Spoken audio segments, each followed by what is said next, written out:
मेरी wife hospital के bed पर लेटकर फेक डेथ का नाटक कर रही थी। मैं सीधा उस पर झपटा और उसे 2 जोरदार थप्पड़ मार दिए। फिर ऑर्गन डोनेशन डिपार्टमेंट को भी बुला लिया। सोचा कि एकदम दिल निकाल कर प्यार दिखाता हूँ। पिछले जन्म में मैं सिर्फ दुख में डूब गया था। मैंने वाइफ की बेस्ट फ्रेंड द्वारा दिया गया पानी पी लिया और फिर 3 दिन 2 रात तक बेहोश रहा। जब मैं फिर से जागा तब तक वाइफ की बॉडी जलाकर राख बनाई जा चुकी थी। मैं अभी दुख भी नहीं मना पाया था कि डेट कलेक्टर्स घर पर आ गए। तब मुझे पता लगा कि मरने से पहले वाइफ करोड़ों का कर्ज छोड़ गई थी। उन्होंने सिर्फ मेरी दोनों किडनी नहीं निकाली बल्कि मुझसे रोज 24 घंटे काम करवाया ताकि मैं उनका कर्ज चुका सकूं। सिर्फ 10 साल में मैं 80 साल के बूढ़े जैसा लगने लगा था। और तभी 10 साल पहले मर चुकी वाइफ अपने लवर को गले लगाकर लग्जरी कार में मेरे सामने से गुजरी। उसने हंसते हुए 100 यूएन मेरी तरफ फेंकर कहा कि ये मेरी मेहनत का इनाम है। मुझसे सांस तक नहीं ली गई और मैं वहीं मर गया। फिर जब मैंने आंखें खोली मैं उस दिन वापस लौट आया जब वाइफ को हार्ट अटैक आया था। सामने सफेद कपड़े से ढकी वाइफ को देखकर मैं मन ही मन हंसा। अगर तुम मरना चाहती हो तो मैं तुम्हारी इच्छा पूरी कर दूंगा। वाइफ की बेस्ट फ्रेंड वांग मनयून लगातार मुझे पानी पीने के लिए कह रही थी। मैं होश में आकर उसे देखने लगा। पिछले जन्म में मैं यही पानी पीकर बेहोश हुआ था। मुझे लगभग 100% यकीन था कि इस पानी में कुछ मिलाया गया है ताकि मैं लियू रुयान की फेक क्रिमेशन मिस कर दूं। मैंने ग्लास नीचे रख दिया और वांग मनयून की रोकने की परवाह किए बिना लियू रुयान के बेड तक गया। मैंने चादर हटाई। लियू रुयान का चेहरा लाल था और उसकी सांसें भी नॉर्मल लग रही थीं। पिछले जन्म में मैं इतना दुखी और बेवकूफ था कि मुझे ये सब दिखाई ही नहीं दिया। मैंने हाथ उठाया और एक जोरदार थप्पड़ उसके चेहरे पर मार दिया। लियू रुयान जरा भी नहीं हिली। लगता था कि वो पकड़े जाने के डर से पूरी एक्टिंग कर रही थी। वांग मनयून चिल्लाई। उसे लगा कि मैंने लियू रुयान की फेक डेथ पकड़ ली। जीजा जी आप गुस्से में ऐसा नहीं कर सकते। मैं लियू रुयान को बेरहमी से पीटता रहा। वांग मनयून की हालत देखकर लग रहा था कि वो अभी फट पड़ेगी। मैं रोते हुए बोला, मैंने तुमसे कहा था ना रात भर मत जागा करो, हेल्थ का ध्यान रखो। तुमने मेरी बात क्यों नहीं मानी? अब मुझे अकेला छोड़कर चली गई। मैं क्या करूंगा? वांग मनयून हकी बकी रह गई। मैं उससे बहस करने के मूड में नहीं था, इसलिए सीधा फोन निकालकर कॉल लगाया। हेलो, यहाँ ऑर्गन डोनेशन करना है। अभी अभी डेथ हुई है, जल्दी आइए। वांग मनयून रोकना चाहती थी लेकिन अपनी पहचान की वजह से कुछ नहीं बोली और जल्दी से किसी को मैसेज भेज दिया। कुछ ही मिनट में ऑर्गन डोनेशन वाले लोग पहुंच गए। मैंने दुखी चेहरा बनाकर कहा, मेरी वाइफ बहुत दयालु इंसान थी, उसकी अचानक मौत हो गई। मैं चाहता हूँ कि उसका जीवन किसी और के काम आए। स्टाफ भावुक होकर बोला, सर आप बहुत महान हैं, बताइए कौन सा ऑर्गन डोनेट करना है? मैंने गहरी सांस लेकर कहा, मेरी वाइफ हार्ट अटैक से मरी है। मुझे नहीं पता कौन सा ऑर्गन अभी काम का है। आप बॉडी खोलकर देख लो, जो काम का लगे निकाल लो। अगर कुछ भी इस्तेमाल लायक ना हो तो बॉडी मेडिकल स्कूल को दे देना। वांग मनयून तुरंत चिल्लाई, नहीं जीजा जी, रुयान दीदी कभी ऑर्गन डोनेशन नहीं चाहती थी। उन्होंने खुद मुझे बताया था, हमें उनकी आखिरी इच्छा का सम्मान करना चाहिए। मैंने शांत होकर कहा, मनयून मैं रुयान का हस्बैंड हूँ, ये फैसला लेने का हक मुझे है। तुम सिर्फ उसकी फ्रेंड हो और तुम खुद डॉक्टर हो, क्या लोगों की जान बचाना नहीं चाहती? ऑर्गन डोनेशन वाले लोग भी बोले, हाँ डॉक्टर वांग कृपया रास्ता दीजिए। वांग मनयून बेचैन होकर इधर उधर भागने लगी। तभी लियू रुयान की माँ डू शॉमिन भागती हुई पहुंची। उसके बालों में सलोन के कर्लर अभी भी लगे हुए थे। उसने लियू रुयान को सही सलामत देखा तो राहत की सांस ली, लेकिन अगले ही पल मुझे जोरदार थप्पड़ मार दिया। निकम्मे आदमी, मेरी बेटी तुमसे शादी करके बर्बाद हो गई, वो मर गई और तुम उसकी बॉडी काटना चाहते हो। आखिर में ऑर्गन डोनेशन वाले लोग मजबूर होकर चले गए। वांग मनयून ने राहत की सांस ली और फिर लियू रुयान को सफेद कपड़े से ढक दिया। डू शॉमिन सोफे पर बैठकर मुझे लगातार गालियां देती रही। मैंने सिर झुकाकर कहा, माँ मुझसे गलती हो गई, लेकिन वो चिल्लाई, अभी के अभी यहाँ से निकल जाओ, मैं खुद अपनी बेटी को क्रिमेशन के लिए ले जाऊंगी। मैं तुरंत चुप हो गया और वांग मनयून द्वारा दिया गया वही पानी डू शॉमिन को दे दिया। वो लगातार चिल्लाने और टेंशन की वजह से बहुत प्यास लगी हुई थी, इसलिए उसने पूरा पानी एक सांस में पी लिया। वांग मनयून रोक भी नहीं पाई। सिर्फ 2 मिनट बाद ही डू शॉमिन गहरी नींद में गिर गई। वांग मनयून घबराकर बोली, जीजा जी आप फिर से ऑर्गन डोनेशन तो नहीं करवाना चाहते ना? मैंने सिर हिलाया और डू शॉमिन को सोफे पर सीधा लिटाकर कहा, नहीं, माँ ने मना कर दिया है तो मैं कुछ नहीं करूंगा। वांग मनयून ने राहत की सांस ली और बोली, फिर आप आंटी को इमरजेंसी में ले जाइए, मैं रुयान दीदी की क्रीमेशन संभाल लेती हूँ। मैं हल्का सा हंसा और बोला, तुम डॉक्टर हो, तुम्हें पेशेंट को देखना चाहिए और मैं हस्बैंड हूँ, क्रीमेशन मैं कराऊंगा। इतना कहकर मैंने सीधे क्रीमेटोरियम में फोन कर दिया। वांग मनयून की हालत गर्म तवे पर चींटी जैसी हो गई। वो लगातार डू शॉमिन को जगाने की कोशिश करती रही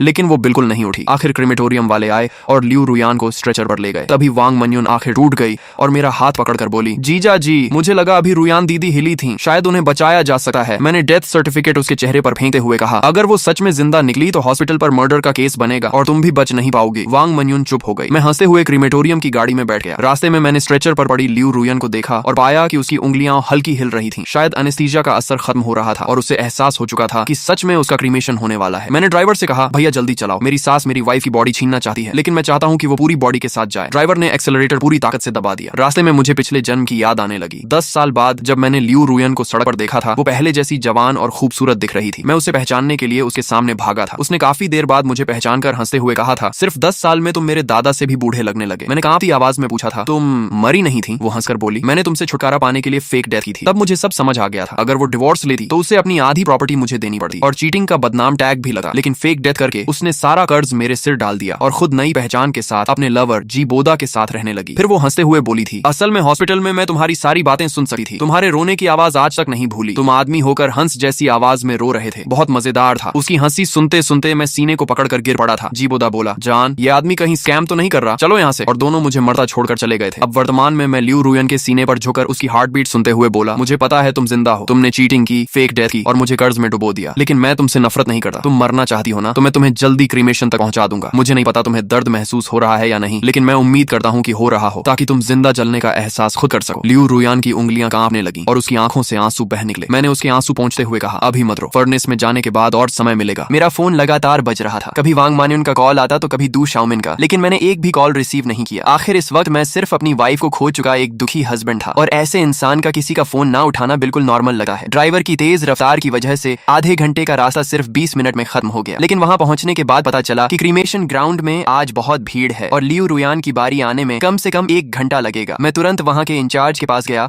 और रोने का नाटक करते हुए बोला, मेरी वाइफ की अचानक हार्ट अटैक से डेथ हो गई और ये खबर सुनकर मेरी सास भी हॉस्पिटल में एडमिट हो गई है। मुझे जल्दी वापस जाना है, प्लीज मेरी वाइफ का क्रीमेशन पहले करवा दीजिए। मैं अपनी सास को भी खोना नहीं चाहता। वह आदमी शायद पहली बार किसी को क्रीमेशन के लिए लाइन तोड़ते देख रहा था। उसने कहा, मैं आपकी सिचुएशन समझ सका हूँ, लेकिन बाकी लोग भी काफी देर से वेट कर रहे हैं, इसलिए सीधे आपको आगे भेजना मुश्किल है। इतना कहकर उसने धीरे से अपना हाथ आगे बढ़ाया जैसे वह रिश्वत मांग रहा हो। मुझे समझ आ गया था कि ये लोग पैसे मांग रहे हैं। मैंने तुरंत फोन निकाला और उस आदमी को सीधे 2000 ट्रांसफर कर दिए। भाई प्लीज हेल्प कर दो, मैं एक ऑर्फन हूँ। मेरी वाइफ और मेरी मदर इन लॉ ने हमेशा मुझे अपनों से भी ज्यादा प्यार दिया है, मैं उन्हें दोबारा नहीं खो सका। मेरी बात सुनकर वो आदमी इमोशनल हो गया और उसने मदद कर दी। इस तरह लियू रुयान को लाइन तोड़कर सीधे अंदर भेज दिया गया और सिर्फ 10 मिनट के अंदर ही उसे क्रीमेशन फर्नेस की तरफ ले जाया गया। स्टाफ जैसे ही बटन दबाने वाला था, मैंने उसका हाथ रोक दिया। मैं नहीं चाहता था कि किसी और के हाथों उसका एंड हो, बदला मुझे खुद लेना था। मेरे जोर देने पर स्टाफ मान गया और बटन दबाने की परमिशन मुझे दे दी, लेकिन उसी वक्त गेट के बाहर से डू शाओमिंग और वांग मान्युन की घबराई हुई आवाज गूंज उठी, रुको, बॉडी को मत जलाना, प्लीज रुक जाओ, मेरी बेटी को बाहर निकालो। जीजा जी वेट करो, आंटी को रुयान दीदी से कुछ कहना है। लेकिन वांग मान्युन चिल्लाई, दूर हट, मैं अपनी बेटी को खुद जलाऊंगी। इतना सब होने के बाद भी दोनों फेक डेथ का ड्रामा कंटिन्यू करना चाहते थे। मैं जमीन पर घुटनों के बल गिर गया और दुखी होने का नाटक करते हुए बोला, माँ रुयान जा चुकी है, अब उसे शांति से जाने दीजिए। मैं उसका हस्बैंड हूँ, मैं कभी उसे छोड़कर नहीं जाऊंगा। हमारी बहस देकर आसपास लोग इकट्ठा होने लगे। क्रीमेटोरियम के वर्कर्स भी कंफ्यूज्ड होकर एक दूसरे का चेहरा देखने लगे। एक वर्कर इरिटेट होकर बोला, यहाँ कोई ड्रामा चल रहा है क्या? ये क्रीमेटोरियम है, मजाक की जगह नहीं। इतना कहकर उसने बटन दबाने की कोशिश की, लेकिन वांग मान्युन और डू शाओमिन पागलों की तरह उस पर झपट पड़े। दोनों इतनी जोर से बटन की तरफ कूदे कि वर्कर डरकर साइड हट गया और अगले ही सेकंड दोनों सीधे बटन पर गिर पड़े। बूम! फर्नेस के अंदर भड़कती हुई आग ने पल भर में लियू रुयान को अपनी लपटों में निगल लिया। 2 तेज चीखें गूंजी और सब लोग शॉक में वांग मान्युन और डू शाओमिन को देखने लगे, लेकिन मेरी नजर सिर्फ फर्नेस के अंदर थी। लगता था एनेस्थीसिया का असर अब पूरी तरह खत्म हो चुका था। मुझे हल्का सा दिख रहा था कि लियू रुयान मुंह खोलकर मदद के लिए हाथ बढ़ा रही है, लेकिन बाहर का हंगामा इतना ज्यादा था कि किसी ने उस तरफ ध्यान ही नहीं दिया। 1 मिनट बाद जब सबने दोबारा फर्नेस की तरफ देखा तो क्रीमेटोरियम के स्टाफ धीरे धीरे हैरानी से बात करने लगे। मैंने पहली बार देखा है कि किसी का हाथ इतना ऊपर तक उठ रहा हो, बिल्कुल जिंदा इंसान जैसा लग रहा है। अच्छा हुआ दिन का टाइम है, वरना आधी रात में तो मुझे लगा कोई डेड बॉडी वापस जिंदा हो गई। मैंने आंखों से नकली आंसू पोंछे और मुश्किल से अपनी मुस्कान छुपाई, फिर दुखी चेहरा बनाकर बोला, मेरी वाइफ अपनी माँ से सबसे ज्यादा प्यार करती थी। शायद आंटी की आवाज सुनकर वो आखिरी बार उन्हें देखना चाहती होगी। उसके बाद मैंने फर्नेस की तरफ देखकर आंसू पोंछने का नाटक किया और धीरे से बोला, रुयान तुम आराम से जाओ, मैं माँ का ख्याल रखूंगा और बहुत जल्द तुम दोनों को दोबारा मिला दूंगा। वांग मान्युन जमीन पर गिरी हुई डू शाओमिन की बिल्कुल परवाह नहीं करती और लड़खड़ाते हुए मेरे पास दौड़ी। जैसे ही उसने भट्टी के अंदर का नजारा देखा, वो वहीं आधी पागल सी हो गई। वो पागलों की तरह क्रीमेशन बटन दबाने लगी और चिल्लाई, रुको रुको! कर्मचारियों ने पहली बार किसी फैमिली मेंबर को इतना हिस्टेरिकल देखा था, इसलिए तुरंत उसे पीछे खींच लिया। मैडम, हम समझते हैं कि आप दुखी हैं, लेकिन डेड इंसान वापस नहीं आते। आप लोग ऐसा करेंगे तो मरने वाले की सोल भी चैन से नहीं जाएगी। वांग मान्युन का चेहरा इतना सफेद पड़ चुका था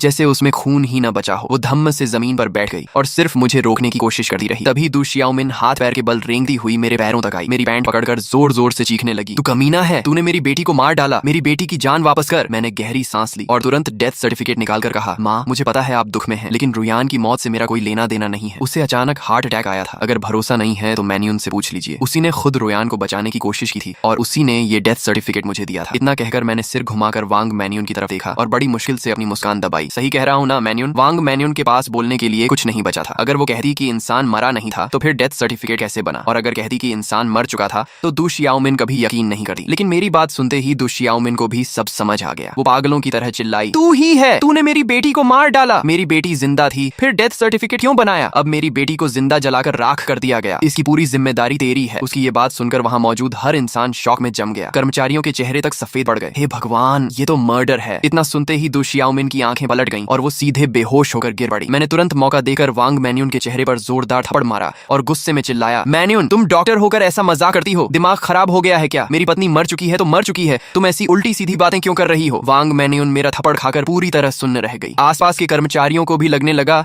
कि शायद वो दुख में पागलों जैसी बातें बातें कर रही है, इसलिए सब अपने अपने काम में वापस लग गए। जब तक लियू रुयान पूरी तरह राख बन चुकी थी, मैं गुस्से और दुख का नाटक करते हुए उसकी अस्थियां लेकर क्रीमेटोरियम से बाहर निकल आया। जाते जाते भी मैंने वांग मैनयून से कहा, तुमने बेवजह माँ को इतना डरा दिया कि वो बेहोश हो गई। अब उन्हें हॉस्पिटल ले जाने की जिम्मेदारी तुम्हारी है। ऐसा नहीं था कि मैं वहां रुकर तमाशा नहीं देखना चाहता था, लेकिन मेरे पास इससे भी ज्यादा जरूरी काम थे। घर लौटे ही मैंने लियू रुयान की राख को ड्राइंग रूम में सबसे दिखने वाली जगह पर रख दिया और तुरंत लॉयर से कांटेक्ट किया। फिर मैंने उसकी कंपनी, प्रॉपर्टी और इनहेरिटेंस अपने नाम करवाने की तैयारी शुरू कर दी। पिछले जन्म में मैं दुख में इतना डूब गया था कि जब तक मुझे होश आया, कंपनी मेरे हाथ से जा चुकी थी। अगर इस बार भी मैंने जल्दी कुछ नहीं किया तो जैसे ही दु शियाओमिन होश में आएगी, वो सब कुछ हथियाने की कोशिश करेगी। लॉयर चेन, रुयान की मौत अचानक हुई है, लेकिन उसने जिंदा रहते फैमिली ट्रस्ट और ओवरसीज अकाउंट्स के बारे में कुछ बातें बताई थी। मैं चाहता हूं कि आप अपने सारे कॉन्टेक्ट्स इस्तेमाल करके 48 घंटों के अंदर उसकी असली ट्रांजैक्शन हिस्ट्री निकालें। फोन के दूसरी तरफ चेन जियानजांग थोड़ा हिचकिचाया। मिस्टर लिन, पब्लिक रिकॉर्ड्स के हिसाब से मिस लियू के नाम पर सिर्फ कुछ प्रॉपर्टीज और एक ऑलमोस्ट बैंकरप्ट कंसल्टिंग कंपनी है और साथ में करोड़ों का डेट भी। मैंने ठंडी आवाज में कहा, लॉयर चेन, लियू रुयान इतनी चालाक औरत थी कि वो डिवोर्स लेने के बजाय फेक डेथ करना ज्यादा सही समझी। इसका मतलब साफ है कि वो जिन एसेट्स को बचाना चाहती थी, उनकी कीमत उन डेट्स से कहीं ज्यादा है। सब कुछ पता लगाइए, आपकी फीस 3 गुना कर दूंगा। कहते हैं ना, ज्यादा रिवॉर्ड मिलने पर लोग जान लगा देते हैं। अगले ही दिन दोपहर में मुझे लॉयर चेन की एनक्रिप्टेड मेल मिल गई। जैसा मैंने सोचा था, बिल्कुल वैसा ही निकला। लियू रुयान अपनी तथाकथित मेडिकल कंसल्टिंग कंपनी के जरिए लंबे समय से मनी लॉन्ड्रिंग और एसेट्स ट्रांसफर कर रही थी। उसने वांग मैनयून के डॉक्टर बैकग्राउंड का इस्तेमाल करके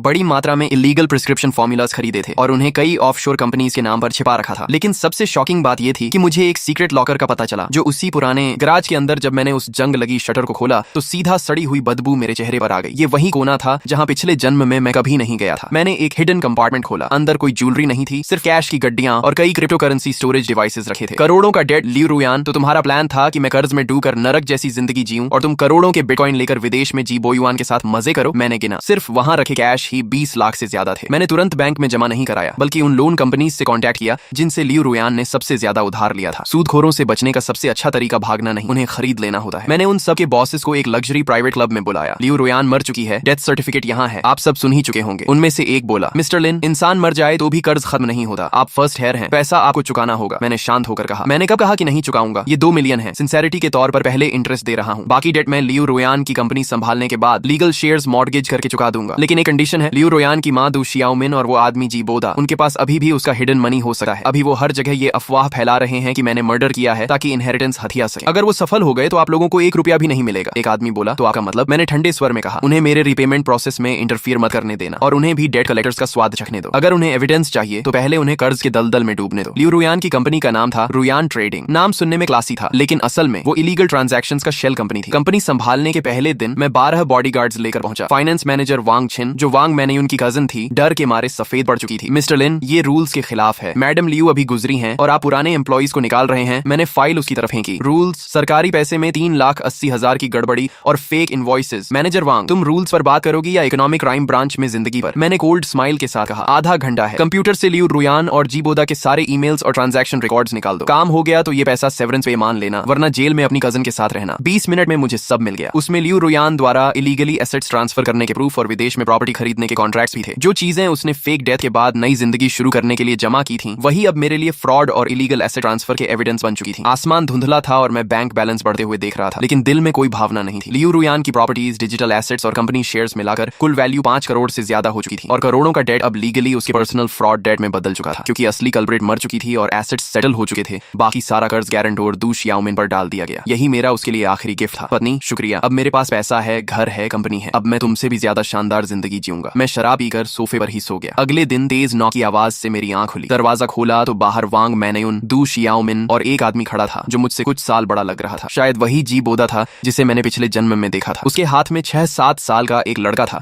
जिसकी शक्ल लियू रुयान से मिलती थी। तो ये उनका इलेजिटिमेट सन था। इसी वजह से शादी के बाद वो कभी बचा नहीं चाहती थी। तीनों की आंखों के नीचे काले घेरे थे और पीछे कुछ पुलिस ऑफिसर्स खड़े थे। दु शियाओमिन चिल्लाई, ऑफिसर, यही आदमी है जिसने मेरी बेटी को जिंदा जला दिया। इसे पकड़ो और इसे भी फर्नेस में झोंक दो। मुझे पहले से अंदाजा था कि ये ड्रामा होगा, बस इतना जल्दी होगा ये नहीं सोचा था। मैंने हेल्पलेस बनते हुए लंबी सांस ली और डेथ सर्टिफिकेट निकालकर बोला, ऑफिसर, ये मेरी पत्नी का डेथ सर्टिफिकेट है। मेरी सास उसकी मौत सह नहीं पा रही है, शायद मेंटली अनस्टेबल हो गई है। फिर मैंने दुखी चेहरा बनाकर कहा, मेरी और मेरी पत्नी की शादी को 3 साल हुए थे। हम एक दूसरे से बहुत प्यार करते थे। मैं नहीं चाहता था कि उसकी बॉडी सड़ जाए, इसलिए मैंने तुरंत क्रीमेशन करा दिया। क्या इसमें मेरी गलती है? दु शियाओमिन गुस्से से कांपते हुए बोली, बकवास, मेरी बेटी तुम जैसे निकम्मे आदमी से नफरत करती थी। अगर उस समय बोदा डिवोर्स ले सकता तो रुयान तुमसे कभी शादी नहीं करती। तुमने जानबूझकर जल्दी क्रीमेशन करवाई ताकि उसकी कंपनी और इनहेरिटेंस हथिया सको। मैंने कंपनी वालों से कंफर्म किया है। मैंने आंखें आंखें लाल करते हुए कहा, माँ आप मुझे गाली दे सकती हैं, लेकिन हमारा प्यार सच था। अगर प्यार नहीं होता तो वो मुझे फर्स्ट हेयर क्यों बनाती? और आप लोग कह रहे हैं कि वो जिंदा थी, तो क्या इतना बड़ा हॉस्पिटल ये नहीं पहचान सकता कि कोई इंसान जिंदा है या मर चुका? मैन्यून ने खुद मुझे बताया था कि रुयान ब्रेन डेड थी और उसका दिल भी रुक चुका था। कौन जिंदा इंसान ऐसा होता है? दू शियाओमिन तुरंत वांग मैन्यून की तरफ देखने लगी, लेकिन वांग मैन्यून सिर्फ सिर झुकाकर खड़ी रही। अगर वो अब मान लेती कि डेथ सर्टिफिकेट फेक था तो सीधा क्रिमिनल केस बन जाता, इसलिए उसने चुप रहना ही बेहतर समझा और माहौल पूरी तरह डेडलॉक में बदल गया। शिबोदा ने धीरे से डू शियाओमिन का स्लीव पकड़ लिया। डू शियाओमिन चुप हो गई और गहरी सांस लेकर बोली, रुयन सच में मरी नहीं है, मैं रुयन का बॉयफ्रेंड हूँ। सालों पहले मिसअंडरस्टैंडिंग की वजह से हमारा ब्रेकअप हो गया था, फिर गुस्से में उसने तुमसे शादी कर ली। इस साल मेरा डिवोर्स हो गया तो मैं अपने बच्चे के साथ रुयन को ढूंढने आया। रुयन भी जानती थी कि वो आज भी मुझसे प्यार करती है, इसलिए वो फेक डेथ करके तुम्हें छोड़ना चाहती थी, लेकिन हमने कभी नहीं सोचा था कि तुम सच में उसका क्रीमेशन कर दोगे। लेकिन तुम रुयन को गलत मत समझना, उसने ये सब सिर्फ तुम्हें हर्ट न करने के लिए किया था। वो बहुत काइंड वुमन थी। अब रुयन नहीं रही तो हम बस चाहते हैं कि तुम इस बच्चे को एक्सेप्ट कर लो ताकि इसे इसका लीगल इनहेरिटेंस मिल सके। मैंने पानी का एक SIP लिया और फिर डू शियाओमिन की टोन कॉपी करते हुए कहा, तुम बकवास कर रही हो माँ। मुझे पता है तुम्हारी और रुयन की रिलेशनशिप कभी अच्छी नहीं थी। मरने से पहले रुयन ने अपनी विल में तुम्हारे लिए एक पैसा तक नहीं छोड़ा, इसलिए अब तुम पता नहीं कहां से एक बच्चा लेकर आई हो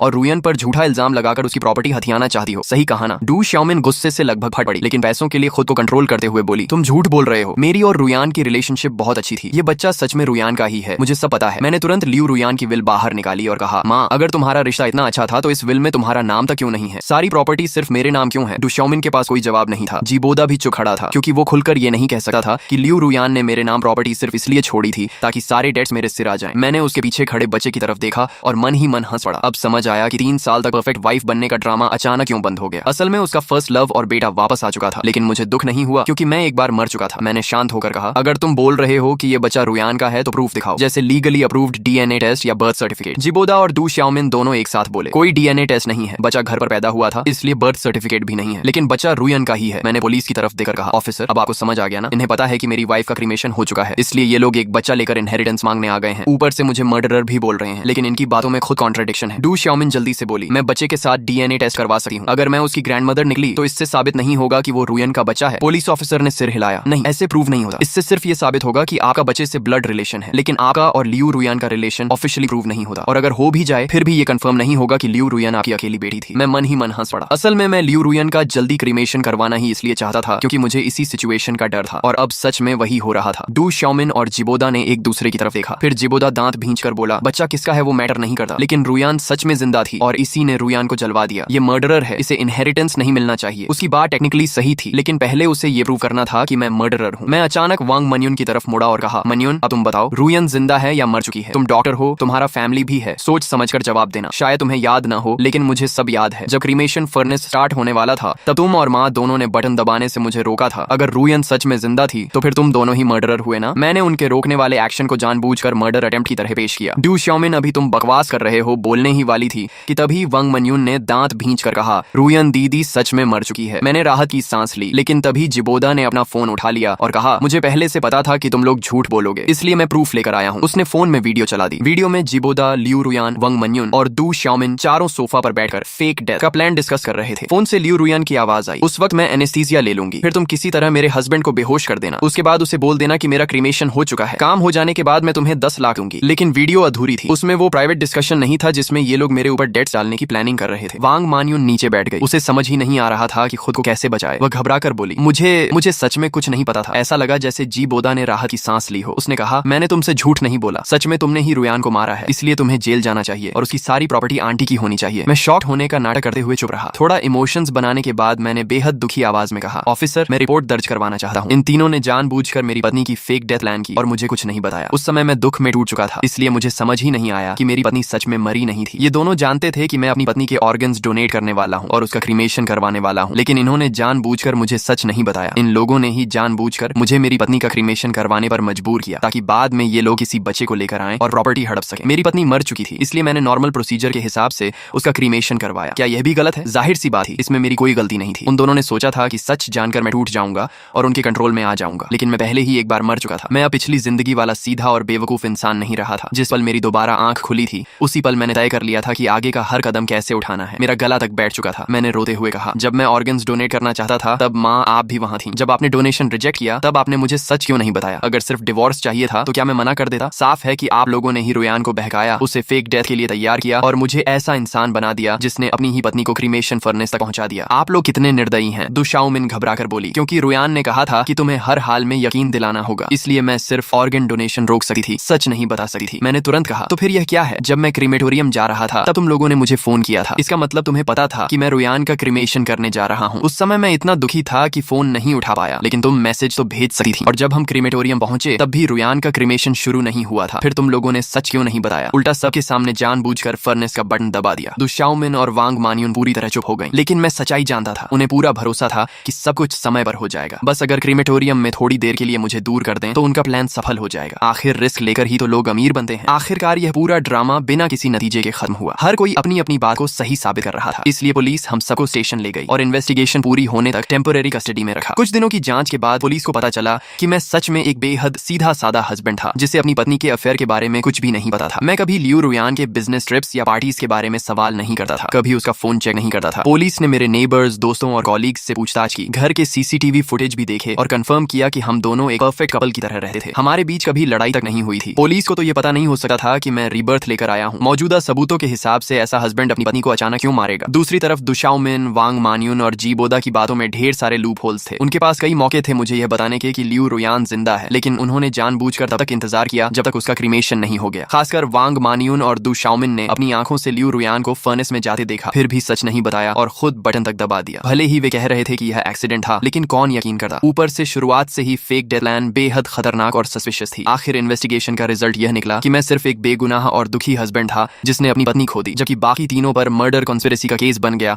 और उन्हें जेल भेज दिया गया बेल पर बाहर आने के बाद भी दु शाओमिन और जी बोदा माने नहीं। वे बार बार लोगों को मेरे पास ट्रबल करने भेजते रहे। पहले मैंने सोसाइटी मैनेजमेंट से कंप्लेंट की, फिर पुलिस से, लेकिन वे लोग जों की तरह पीछे पड़े रहे। आखिरकार मैंने लियू रुयान की प्रॉपर्टी से 100 बॉडीगार्ड्स हायर कर लिए और उन्हें साफ आदेश दिया, अगर कोई फिर ट्रबल करने आए तो इन दोनों को छोड़कर बाकी सबको इतना मारो कि हॉस्पिटल पहुंच जाएं। ज्यादा से ज्यादा कॉम्पेंसेशन ही तो देना पड़ेगा। इसके बाद दु शाओमिन और जी बोदा तो बच गए, लेकिन जिन लोगों को वे भड़का कर लाते थे उनकी हालत खराब हो गई। हॉस्पिटल का पूरा महीने का KPI उन्हीं लोगों से भर गया। आखिरकार कोई भी उनके लिए लड़ने को तैयार नहीं हुआ। दोनों बस गुस्से में मुझे घूरते रहते और मैं उनके सामने लग्जरी लाइफ एंजॉय करता। शैंपेन, एक्सपेंसिव कार्स, खूबसूरत लड़कियां। मैंने पिछली जिंदगी की हर कमी पूरी कर ली। ये सब देखकर दु शाओमिन और जी बोदा जल भुनकर पागल हो गए। आखिर 3 महीने बाद कोर्ट का फैसला आया। तीनों मर्डर कंस्पिरेसी में गिल्टी पाए गए और उन्हें उम्र कैद की सजा सुनाई गई। जब पुलिस अरेस्ट वारंट लेकर पहुंची तो दु शाओमिन ने वहीं सुसाइड ड्रामा शुरू कर दिया। वह बैल्कनी पर चढ़कर जंप करने की धमकी देने लगी। वह चिल्ला रही थी कि मैंने अपनी पत्नी को मारा है, मैं जानवर से भी बदतर हूँ, पुलिस कानून का गलत इस्तेमाल कर रही है। नीचे क्राउड बढ़ता जा रहा था। दु शाओमिन को लगा कि लोग उसकी साइड लेंगे। वह रो रोकर इमोशनल स्पीच देने लगी, लेकिन करीब 1 घंटे बाद नीचे से किसी ने चिल्लाकर कहा, कूदना है तो कूद, ड्रामा मत कर, हमारा टाइम वेस्ट मत कर। ये सुनते ही दु शाओमिन गुस्से से उछली, लेकिन उसका पैर फिसल गया और वह सीधे नीचे गिर गई। तो आखिरकार लालच, झूठ और फेक डेथ के इस खेल का अंत हो ही गया। जिसने दूसरों के लिए जाल बिछाया,